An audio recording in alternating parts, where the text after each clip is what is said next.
Hi friends, ಪ್ರಭಾಪರ ರೆಸಿಪಿಗೆ ಸ್ವಾಗತ. ಬನ್ನಿ, ಇವತ್ತು ಹೋಟ್ಲಲ್ಲಿ ಸಿಗೋಂಥದ್ದೇ ಸೂಪ್ನ ಮನೇಲಿ ಮಾಡೋಣ. ಇವತ್ತು ನಾನು ವೆಜಿಟೇಬಲ್ ಸೂಪ್ ಮಾಡ್ತಾಯಿದ್ದೀನಿ. ಮೊದಲಿಗೆ ನಾನಿಲ್ಲಿ ಒಂದು ದೊಡ್ಡ ಕಡಾಯಿ ಇಟ್ಟಿದ್ದೀನಿ. ನಮ್ಮ ಮನೇಲಿ ಜಾಸ್ತಿ ಜನ ಇರೋದ್ರಿಂದ ನಾನು ಜಾಸ್ತಿ ಸೂಪ್ ಮಾಡ್ತಾಯಿದ್ದೀನಿ.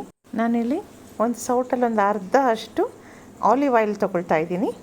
ಸ್ಟವ್ನ ಸಿಮ್ಮಲ್ಲೇ ಇಟ್ಟಿರಿ. ಈಗ ಇದಕ್ಕೆ ಒಂದು ಮುಕ್ಕಾಲು ಚಮಚದಷ್ಟು ಶುಂಠಿ ಬೆಳ್ಳುಳ್ಳಿ ಪೇಸ್ಟ್ ಹಾಕ್ಕೊಂಡು ಫ್ರೈ ಮಾಡ್ಕೊಳ್ತಾ ಇದ್ದೀನಿ. ಇದು ಸ್ವಲ್ಪ ಫ್ರೈ ಮಾಡಿದ ತಕ್ಷಣ ಸ್ವಲ್ಪ ನೀರು ಹಾಕ್ಬಿಡಿ ಇದಕ್ಕೆ, ಇಲ್ಲಾಂದರೆ ತುಂಬ ಸೀದೋಗ್ಬಿಡುತ್ತೆ. ಯಾಕೆಂದರೆ ಶುಂಠಿ ಬೆಳ್ಳುಳ್ಳಿ ಪೇಸ್ಟು ಸ್ವಲ್ಪನೇ ಇದೆ ಮತ್ತು ಎಣ್ಣೆನೂ ಸ್ವಲ್ಪನೇ ಇದೆ ಅಲ್ವಾ, ಅದಕ್ಕೆ ನಾನೀಗ ಇದಕ್ಕೆ 1.5 ಲೀಟ್ರಷ್ಟು ನೀರು ಹಾಕ್ತಾಯಿದ್ದೀನಿ. ನೀರು ಹಾಕಿದ ಮೇಲೆ ಒಂದು ಅಳತೆಯಲ್ಲಿ ಎಲ್ಲ ಸಮ ಪ್ರಮಾಣದಲ್ಲಿರಬೇಕು. ತರಕಾರಿಗಳು ಸಣ್ಣಗೆ ಹೆಚ್ಕೊಂಡಿರಬೇಕು. ನಾನು ಇದನ್ನು ಸ್ಲೈಸರಲ್ಲಿ ಚೆನ್ನಾಗಿ ಸ್ಲೈಸ್ ಮಾಡ್ಕೊಂಡಿದ್ದೀನಿ. ಮೊದಲಿಗೆ ನಾನಿಲ್ಲಿ 1 ಬಟ್ಲಷ್ಟು ಸ್ವೀಟ್ ಕಾರ್ನ್ ಹಾಕ್ಕೊಳ್ತೀನಿ. ಈಗ 1 ಬಟ್ಲು ಬಟಾಣಿ ಹಾಕ್ಕೊಳ್ತಾ ಇದ್ದೀನಿ, ಹಸಿ ಬಟಾಣಿನ. ಈಗ 1 ಬಟ್ಲು ಕ್ಯಾರೆಟ್ ಹಾಕ್ಕೊಳ್ತಾ ಇದ್ದೀನಿ. ಬೀನ್ಸ್ 1 ಬಟ್ಲು ಹಾಕ್ಕೊಳ್ತಾ ಇದ್ದೀನಿ. ಮಶ್ರೂಮ್ ಜಾಸ್ತಿ ಇತ್ತು, ಅದಕ್ಕೆ ನಾನು ಅದನ್ನು 2 ಬಟ್ಲು ಹಾಕ್ಕೊಳ್ತಾ ಇದ್ದೀನಿ.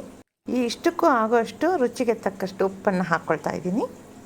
ಈಗ ಇದನ್ನೆಲ್ಲ ಚೆನ್ನಾಗಿ ಕಲಿಸ್ಬಿಟ್ಟು ಕುದಿಯಕ್ಕೆ ಬಿಟ್ಬಿಡಬೇಕು.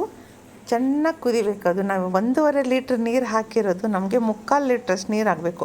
ಅಟ್ಲೀಸ್ಟ್ 1 ಲೀಟ್ರ್ ನೀರು ಆಗೋವಷ್ಟವರೆಗೂ ಕುದಿಬೇಕು. ತರಕಾರಿ ಎಲ್ಲ ಸಣ್ಣಗೆ ಹೆಚ್ಚಿದ್ದೀವಲ್ಲ, ಬೇಗ ಬೆಂದೋಗುತ್ತೆ, ಯಾಕೆ ಅಷ್ಟೊತ್ತು ಅಂತ ನೀವು ಕೇಳ್ಬೋದು. ತರಕಾರಿಲಿರೋ ಹಸಿ ವಾಸನೆ ಎಲ್ಲ ಹೋಗಬೇಕು. ಹಾಗೆಯೇ ಚೆನ್ನಾಗಿ ಅದ್ರದ್ದು ರಸ ಎಲ್ಲ ಬಿಡಬೇಕು, ಚೆನ್ನಾಗಿ ಮೆತ್ತು ಆಗಬೇಕು ತರಕಾರಿ ಎಲ್ಲ. ಅದಕ್ಕೆ ಅಷ್ಟೊತ್ತು ಕುದಿಸ್ಬೇಕು. ಅದನ್ನು ಮಧ್ಯ ಮಧ್ಯೆ ಈ ಥರ ಕೆದಕ್ತಾ ಇರಬೇಕು. ಈಗಿದು ಆಲ್ಮೋಸ್ಟ್ ಮುಕ್ಕಾಲು ಭಾಗ ಆಗಿದೆ. ಈಗ ಇದಕ್ಕೆ ನಾನು 75 ಗ್ರಾಮಷ್ಟು ಪನ್ನೀರನ್ನು ಸಣ್ಣಗೆ ಹೆಚ್ಚಿಟ್ಕೊಂಡು ಅದನ್ನು ಹಾಕ್ತಾಯಿದ್ದೀನಿ. ಅದನ್ನು ನಾನೇನು ಎಣ್ಣೆಯಲ್ಲಿ ಹುರಿದಿಲ್ಲ, ಹಾಗೆಯೇ ಕಟ್ ಮಾಡಿ ಹಾಕಿದ್ದೀನಿ. ಈಗ ಪನ್ನೀರೆಲ್ಲ ಸ್ವಲ್ಪ ಸಾಫ್ಟ್ ಆಗೋ ತನಕ ಚೆನ್ನಾಗಿ ಕುದಿಬೇಕು. ಒಂದು 5 ನಿಮಿಷ ಕುದಿಯಕ್ಕೆ ಬಿಡೋಣ. ಈಗ ಇದಕ್ಕೆ ಬೇಕಾಗುವಷ್ಟು ಕರಿಮೆಣಸು ಅದನ್ನು ಪುಡಿ ಮಾಡ್ಕೊಂಡಿದ್ದೀನಿ. ಅಂದರೆ ನುಣ್ಣಗೆ ಪುಡಿ ಮಾಡಿಲ್ಲ, ತರಿಯಾಗಿ ಪುಡಿ ಮಾಡಿ ಅದನ್ನು ಹಾಕ್ತಾಯಿದ್ದೀನಿ. ಪನ್ನೀರ್ ಚೆನ್ನಾಗಿ ಬೆಂದಿದೆಯಾ ನೋಡ್ಕೊಳ್ಳಿ. ಈಗ ನಾನು ಇದಕ್ಕೆ ಒಂದು 4 ಸ್ಪೂನಷ್ಟು ಕಾರ್ನ್ಫ್ಲೋರ್ ಆಟ ತೊಗೊಂಡು ನೀರಿನಲ್ಲಿ ಬೆರೆಸ್ಬಿಟ್ಟು ಅದಕ್ಕೆ ಹಾಕ್ತಾಯಿದ್ದೀನಿ.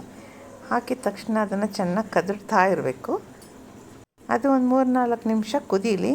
ಆವಾಗ ನಮಗೆ ಗೊತ್ತಾಗುತ್ತೆ ಅದ್ರ ತಿಕ್ನೆಸ್ ಎಷ್ಟು ಬೇಕು ಅಂತ. ನನಗಿನ್ನೂ ತೆಳು ಇದೆ ಅನ್ನಿಸ್ತು, ಅದಕ್ಕೆ ಮತ್ತೆ ನಾನು 2 ಸ್ಪೂನು ಕಾರ್ನ್ಫ್ಲೋರ್ ಆಟ ಹಾಕಿ ನೀರಿನಲ್ಲಿ ಕಲಿಸ್ಬಿಟ್ಟು ಮತ್ತೆ ಹಾಕ್ತಾಯಿದ್ದೀನಿ. ಈಗ ಇದು ಆಲ್ಮೋಸ್ಟ್ ರೆಡಿಯಾಗಿದೆ. ಸ್ಟವ್ ಫುಲ್ ಸಿಮ್ ಮಾಡ್ಕೊಂಬಿಡಬೇಕು. ಈಗ 3/4 ಚಮಚದಷ್ಟು ಲಿಂಬೆಹಣ್ಣಿನ ರಸ ಹಾಕ್ತಾಯಿದ್ದೀನಿ. ಈಗ ಉಪ್ಪು ಹುಳಿ ಖಾರ ಎಲ್ಲ ಸರಿ ಇದೆಯಾ ಟೇಸ್ಟ್ ನೋಡ್ಕೊಳ್ಳಿ. ನಾನು ಇದಕ್ಕೆ ಬೆಲ್ಲದ ಪುಡಿ ಹಾಕ್ತಾಯಿದ್ದೀನಿ.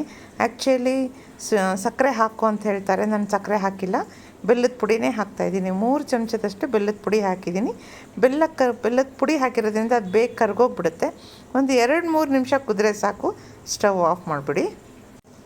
ಫ್ರೆಂಡ್ಸ್ ನೋಡಿ, ಎಷ್ಟು ತಿಕ್ಕಾಗಿ ಎಷ್ಟು ಚೆನ್ನಾಗಿದೆ, ನೋಡೋಕ್ಕೆ ಎಷ್ಟು ಖುಷಿ ಆಗ್ತಾಯಿದೆ ಅಲ್ವಾ. ಸ್ವಲ್ಪ ಟೇಸ್ಟ್ ಮಾಡಿದೆ ಫ್ರೆಂಡ್ಸ್.